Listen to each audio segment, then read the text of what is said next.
Hi all, இன்னைக்கு நம்ம பார்க்க போகிற டாபிக் வந்து vice president. Vice president occupies second highest office in the country. பிரசிடெண்ட்டுக்கு நெக்ஸ்ட் வந்து வைஸ் பிரசிடெண்ட் தான். ஓகேங்களா?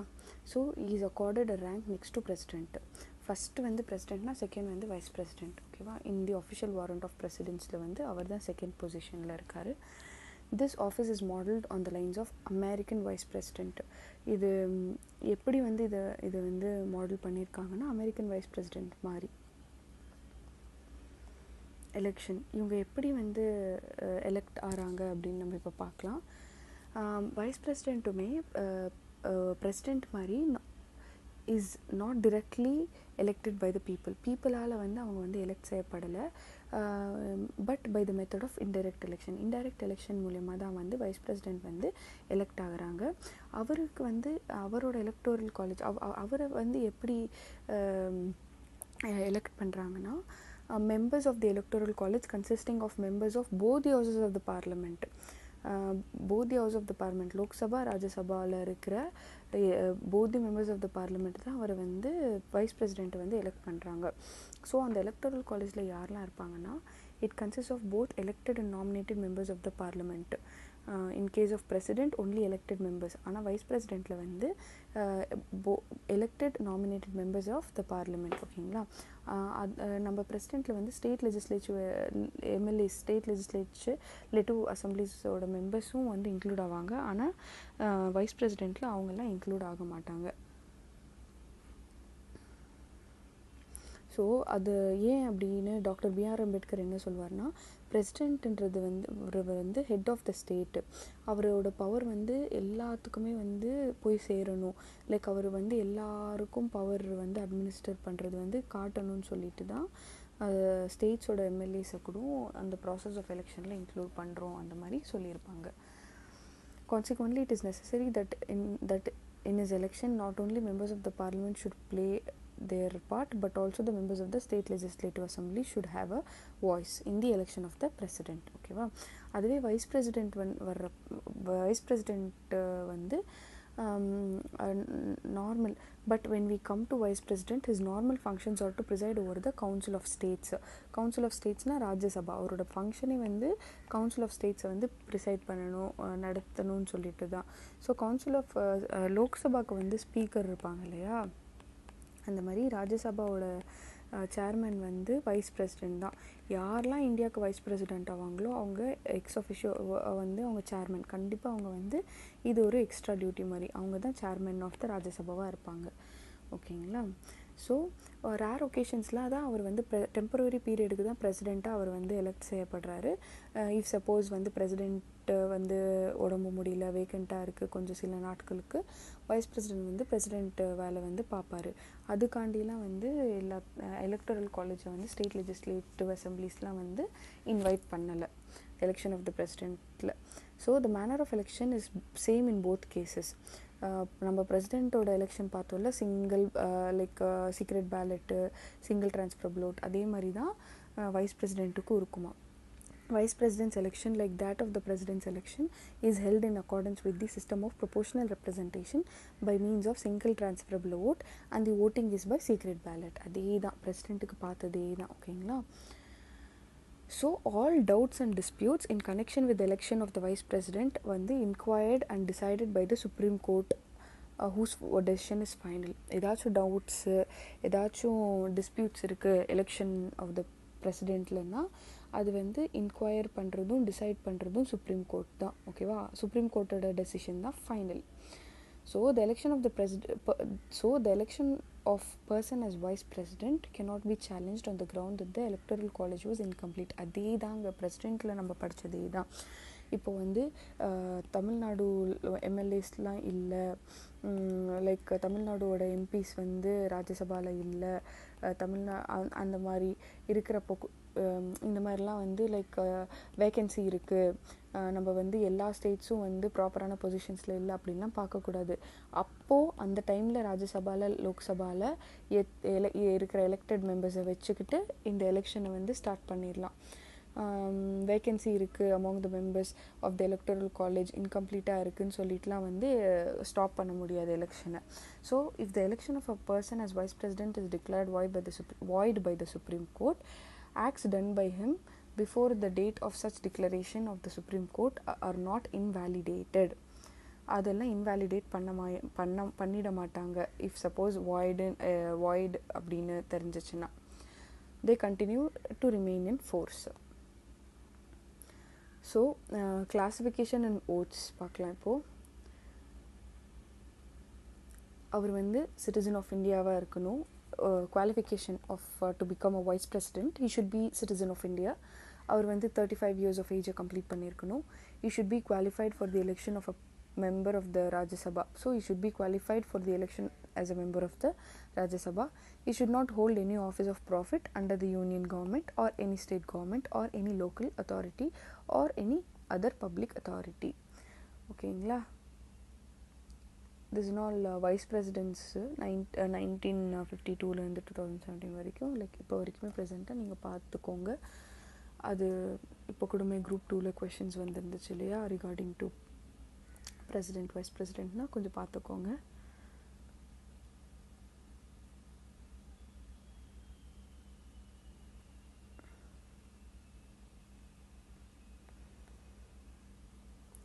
But a sitting president or vice president of the union, the governor of any state and minister for the union or any state is not deemed to hold any office of profit and hence qualified for being a candidate of vice president. Sitting president or vice president of the unionங்க இப்போ இருக்கிற president or vice president, அப்புறம் governor of any state, minister for the union or any state is not deemed to hold any office of profit. இவங்க எல்லாம் வந்து இந்த பதவியை வச்சுக்கிட்டு இன்னொரு பதவி வந்து வச்சிருக்க முடியாது கவர்மெண்ட் ஆஃப் இந்தியா அண்டரில். ஓகேவா? ஆஃபீஸ் ஆஃப் ப்ராஃபிட் வந்து இவங்க எல்லாமே வந்து ஹோல்ட் பண்ணியிருக்கவே கூடாது. வைஸ் பிரசிடெண்ட்டாக இருந்துக்கிட்டு வேறு ஸ்டேட்டில் வந்து எம்பியாக இருக்கிறது, லைக் அந்த மாதிரிலாம் இருக்கவே கூடாது. So further, the nomination of a candidate for election to the office of a vice president must be subscribed by 20 electors and 20 electors as proposers and 20 electors as seconders. அங்கே வந்து 50-50 பார்த்தோம் இல்லையா, இங்கே வந்து 20-20. So every candidate has to make security deposit of 15,000 in the Reserve Bank of India. Oath or affirmation பார்க்கலாம். Before entering upon is ஆஃபீஸ்க்கு வந்து enter பண்ணுறதுக்கு முன்னாடியே, பதவி வந்து அக்செப்ட் பண்ணுறதுக்கு முன்னாடியே வைஸ் பிரசிடெண்ட் வந்து கண்டிப்பாக ஓத்தை சொல்லணும். அந்த ஓத்தில் என்ன இருக்குன்னா, to be a true faith and allegiance to the constitution of India. Constitution of இந்தியாவுக்கு வந்து ரொம்ப உண்மையாக இருக்கணும். அப்புறம் வந்து அவரோட டியூட்டிஸ்லாம் வந்து ஒழுங்காக வந்து நடத்தணும், ப்ராப்பராக டிஸ்சார்ஜ் பண்ணணும். ஓகேங்களா? The oath of office to the vice president is administered by president or some person appointed in that behalf by him. இந்த ஓத் யார் அட்மினிஸ்டர் பண்ணுறாங்கன்னா, பிரசிடெண்ட்டுக்கு யார் பண்ணாங்க? Chief justice of India. அப்படி இல்லைன்னா senior most judge of the supreme court இல்லையா. அதுவே வைஸ் பிரசிடெண்ட்க்கு வந்து இட் இஸ் பை பிரசிடெண்ட்டு. அப்படி பிரசிடெண்ட் இல்லைன்னா பிரசிடெண்ட்டே யாரையாச்சும் ஒருத்தர் அப்பாயிண்ட் பண்ணுவாங்க. அவங்க வந்து இவருக்கு பிஹாஃபாக அவங்க வந்து சொல்லுவாங்க. ஓகேங்களா? அட்மினிஸ்டர் பண்ணுவாங்க. Conditions of office பார்க்கலாம். The constitution lays down the following 2 conditions of the vice president's office. He should not be a member of either house of the parliament or a house of the state legislature. If any such person is elected as vice president, he is deemed to have vacated his seat in that house on the date on which he enters upon the office of as vice president. So இப்போ வந்து vice president ஆறாருன்னா, if suppose அவர் ராஜ்யசபாவில் seat இருந்தால் அது vacate பண்ணிடணும். அதே மாதிரி state லெஜிஸ்லேச்சரில் ஏதாச்சும் அவருக்கு சீட்ஸ் இருந்துச்சுன்னா கண்டிப்பாக வந்து அந்த வைஸ் பிரசிடெண்ட் ஆஃபீஸுக்கு வரதுக்கு முன்னாடி அதெல்லாம் வெக்கேட் பண்ணிடணும். So you should not hold any office of any other office of profit. ஓகேங்களா? ஸோ டேர்ம் ஆஃப் ஆஃபீஸ், அவரோட டேர்ம் வந்து 5 years from the date on which he enters upon his office. அவர் எப்போ என்டர் ஆகிறார் அந்த office, அப்போலேருந்து 5 years. ஓகேங்களா? அப்போலேருந்து லைக் அன்னைக்கிலேருந்து 5 years தான் அவரோட டென்யூர் பீரியட். ஓகேங்களா? அவர் வந்து எப்படி ரிசைன் பண்ணலான்னா, from his office at any time, addressing resignation to the president resign பண்ணணுன்னா வைஸ் பிரசிடென்ட்டுக்கு கொடுப்பாங்க, வைஸ் பிரசிடென்ட் ரிசைன் பண்ணால் பிரசிடென்ட்டுக்கு கொடுப்பாங்க. அவரை வந்து 5 years முன்னாடியே வந்து கூட ரிமூவ் பண்ணலாம். இப் சப்போஸ் அவர் வந்து கான்ஸ்டிடியூஷனை வயலேட் பண்ணிட்டாருன்னா இம்பீச்மெண்ட் மூலியமாக அவரை வந்து வெளியில் ரிமூவ் பண்ணிடலாம். He can be removed by a resolution passed by majority of all the then members of Rajya Sabha and agreed to by Lok Sabha. Rajya Sabha தான் ஸ்டார்ட் பண்ணுவாங்க. So this mean that resolution should be passed in Rajya Sabha. ராஜ்யசபாவில் தான் resolution pass ஆகணும் effective மெஜாரிட்டியாக. அதுக்கப்புறம் அது லோக்சபா வந்து simple majority கொடுத்தாலே போதும், அது வந்து பாஸ் ஆன மாதிரி தான். So it must be noted here that the effective majority in India is only a type of special majority and not separate one. So effective majority, special majority எல்லாமே ஒன்று தான். அப்புறம் and not separate one. Further, this resolution can be introduced only in Rajya Sabha and not in Lok Sabha. இது ஞாபகம் வச்சுக்கோங்க. அப்புறம் but no such resolution can be moved unless at least 14 days advance notice has to be given. 14 days advance notice கண்டிப்பாக கொடுத்தே ஆகணும். Notably, no ground has been mentioned in the constitution for his removal. கான்ஸ்டிடியூஷனில் வந்து அந்த ரிமூவலுக்கு ப்ராசஸ்க்கு எந்த ஒரு இதுவும் இல்லை, like எந்த ஒரு ப்ரொசீஜரும் இல்லை. Vice president can hold office beyond is term of 5 years until his successor assumes the charge. Vice president வந்து 5 years ஆனால் கூடமே இன்னொரு இப்போ புது வைஸ் பிரசிடென்ட்டுக்கு வந்து இன்னும் எலெக்ஷன் நடக்கலை, இன்னும் வரலன்னா அவர் வெயிட் பண்ணிவிட்டு இவர் புது நியூ மெம்பர் வர வரைக்கும் வெயிட் பண்ணிவிட்டு தான் இந்த ஆஃபீஸை வெக்கேட் பண்ணிவிட்டு போகணும். he is also eligible for re-electionக்கு வந்து he is eligible தான். he can be elected any number of times. எத்தனை நம்பர் ஆஃப் டைம்ஸ் வேணாலும் எலெக்ட் பண்ணலாம்.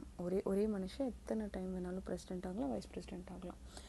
So vacancy in vice president office can occur in any of the following ways.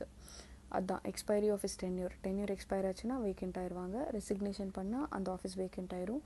On his removal, இம்பீச்மெண்ட்டில் ஏதாச்சும் remove பண்ணால் அப்போது vacant ஆகும். By his death, is suppose ஏதாச்சும் death ஆகிட்டார்னா, இல்லைன்னா அவர் வந்து டிஸ்குவாலிஃபை ஆகிட்டார், அவரோட எலெக்ஷன் வந்து டிஸ்குவாலிஃபைட்னா அப்போது வேக்கெண்ட்டாக இருக்கும். When the vacancy is going to be caused by expiration the term of sitting of the vice president, an election to fill the vacancy must be held before the expiration of the term. So 3 yearsல அவர் expire ஆயிடுறாருன்னா சீக்கிரமாக இன்னொரு wise பிரசிடென்ட்டுக்கு வந்து election வச்சிடணும். If the office falls vacant by resignation, removal, death or otherwise, then election to fill the vacancy should be held as soon as possible after the occurrence of the vacancy. So the newly elected vice president remains in office a full term of 5 years from the date he assumes the charge of his office.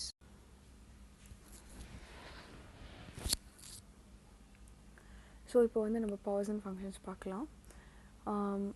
he acts powers and functions of vice president.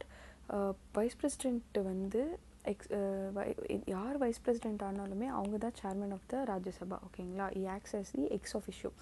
X ஆஃபிஷியோன்னா என்னென்னா, if suppose நீங்கள் ஒரு position வந்து ஜெயிச்சு இந்த பொசிஷனுக்கு வந்து நீங்கள் அப்பாயிண்ட் ஆகிறீங்க, இந்த பொசிஷன் தான் வேறு கமிட்டிஸில் கூட ஹெட்டாக இருக்கும். அந்த கமிட்டிஸ்லாம் நீங்கள் வந்து சேர்மன் ஆகுறது, சேர்பர்சன் ஆகுறதுலாம் வந்து அதுதான் எக்ஸ் ஆஃபிஷியோ. ஒரு ஜாப் இருந்துக்கிட்டு இன்னொரு எக்ஸ்ட்ரா பொசிஷன் இருக்கும் இல்லையா, அந்த பொசிஷனுக்கு பேர் தான் எக்ஸ் ஆஃபிஷியோ.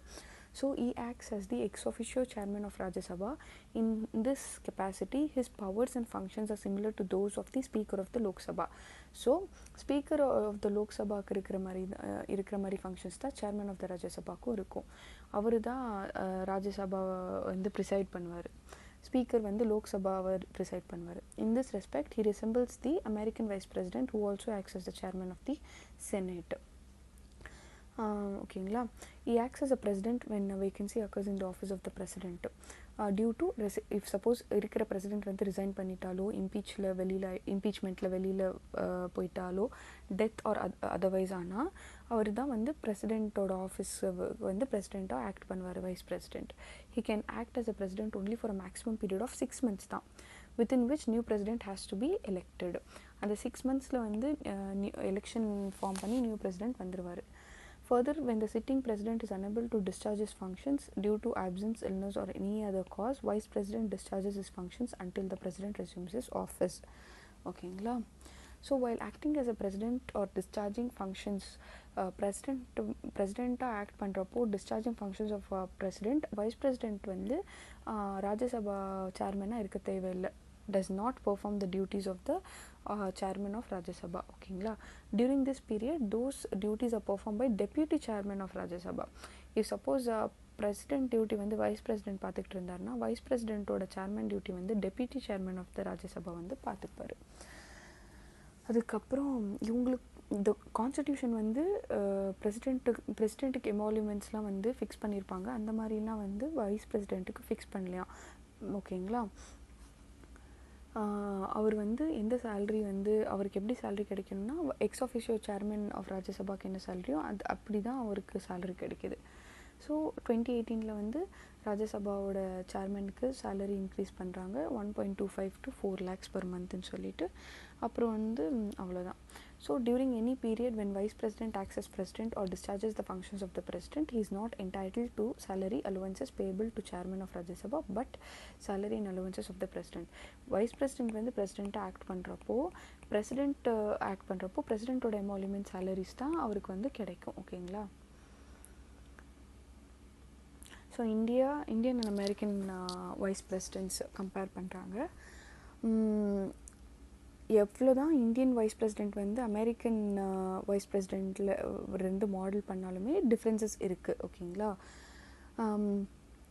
அமெரிக்கன் வைஸ் பிரசிடெண்ட் வந்து சக்சீட் பண்ணிடுவாங்க பிரசிடென்சியை இஃப் சப்போஸ் வேக்கெண்ட் ஆச்சுன்னா பிரசிடெண்ட் ஆஃபீஸ் லைக் 3 yearsல வந்து இருக்கிற பிரசிடெண்ட் வந்து வெக்கேட் பண்ணுறாரு இல்லை இல்லைன்னா ரிசைன் பண்ணுறாருன்னா மித்த இருக்கிற 2 years வந்து அமெரிக்கன் வைஸ் பிரசிடெண்ட் ஆகிடுவாங்க. ஆனால் இந்தியாவில் அப்படி கிடையாது. 6 months தான் அவர் வந்து பண்ணுவார். அதுக்கு முன்னாடி 6 months தான் வைஸ் பிரசிடெண்ட் வந்து பிரசிடெண்ட் ஆக்ட் பண்ணுவார். அதுக்கப்புறமா வந்து 6 monthsக்குள்ளே நியூ எலெக்ஷன்ஸ் வந்து கண்டக்ட் பண்ணி புது பிரசிடெண்ட் வர வரைக்கும் இருப்பார். அவ்வளோதான். ஓகேங்களா. So the vice president on the other hand does not assume the office of the president when it falls vacant for the unexpired term. He merely serves as an acting president until the new president assumes charges. Okay, so for the above it is clear that constitution has not assigned any significant functions to vice president in that capacity. Hence some scholars call him is superfluous highness. This office was created with a view to maintain the political continuity of the Indian state. So in அந்த political continuity president இல்லைன்னா டக்குன்னு வந்து அது vacant ஆகிடக்கூடாது. இப்போ president இல்லை, அவருக்கு உடம்புல அவருக்கு வந்து கொஞ்ச நாள் ஆப்செண்ட்டாக இருப்பார் அப்படின்னா இது வந்து காலியாக இருக்கக்கூடாதுன்ற ஒரே காரணத்துக்கு தான் வைஸ் பிரசிடெண்ட்டை க்ரியேட் பண்ணியிருக்காங்க. இதை ஃபில் பண்ணி பொலிட்டிக்கல் கண்டினியூட்டியை வந்து கொண்டுட்டு வர இந்தியன் ஸ்டேட்டில். So Article 63 deals with Vice President of India. Article 64 deals with Vice President to be ex officio Chairman of the Council of State. Article 65 என்ன சொல்லுதுன்னா Vice President to act as a President or to discharge his functions during casual vacancies in office or during the absence of the President. Article 66 election of the Vice President. Article 67 term of the office of the Vice President. Article 68 time of holding election to fill vacancy in the office of the vice president and the term of office of the person elected to fill casual vacancy. Article 69 வந்து 69 oath or affirmation by the vice president. Article 70 வந்து discharge of president's functions in other contingencies. Thank you.